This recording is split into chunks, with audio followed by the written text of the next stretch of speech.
સમાચાર હવે જૂનાગઢથી, જ્યાં કોંગ્રેસના નેતા રાહુલ ગાંધી ગુજરાતમાં આવ્યા છે। ગિરનાર તળેટી ખાતે ચાલી રહેલી કોંગ્રેસ પ્રશિક્ષણ શિબિરમાં તે હાજરી આપવાના છે।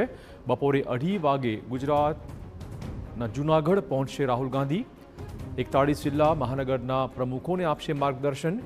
રાહુલ ગાંધીનું કાળવા ચોક ખાતે થશે ભવ્ય સ્વાગત। રાહુલ ગાંધીના આગમનને લઈને ચુસ્ત પોલીસ બંદોબસ્ત ગોઠવી દેવાયો છે। જૂનાગઢથી પોરબંદર જવા રવાના થશે રાહુલ ગાંધી।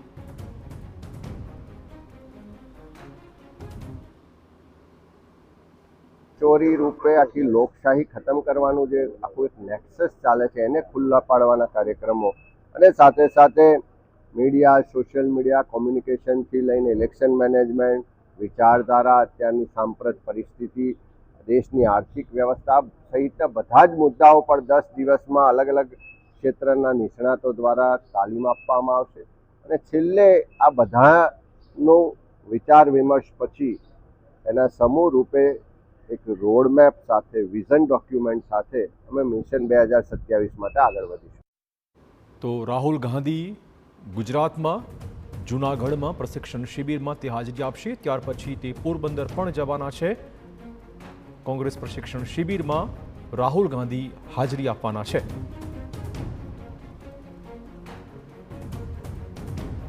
જિલ્લા અને મહાનગરના પ્રમુખોને તે માર્ગદર્શન પૂરું પાડશે। 41 જિલ્લા અને મહાનગરોના પ્રમુખોને તે મળવાના છે। રાહુલ ગાંધીના આગમન મુદ્દે ચુસ્ત પોલીસ બંદોબસ્ત ગોઠવી દેવાયો છે।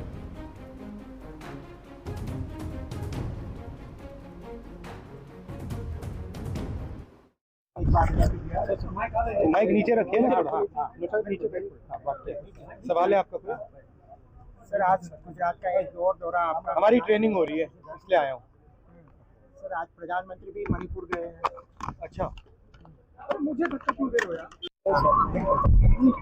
सर आज प्रधानमंत्री इतने साल के बाद ये मणिपुर के दौरा कर रहे हैं। हाँ, किस तरह से ले रहे हैं सर नीचे नहीं, मणिपुर में बहुत समय से इशू है, अब जा रहे हैं, ठीक है, बट मेन मुद्दा तो देश में वोट चोरी का है।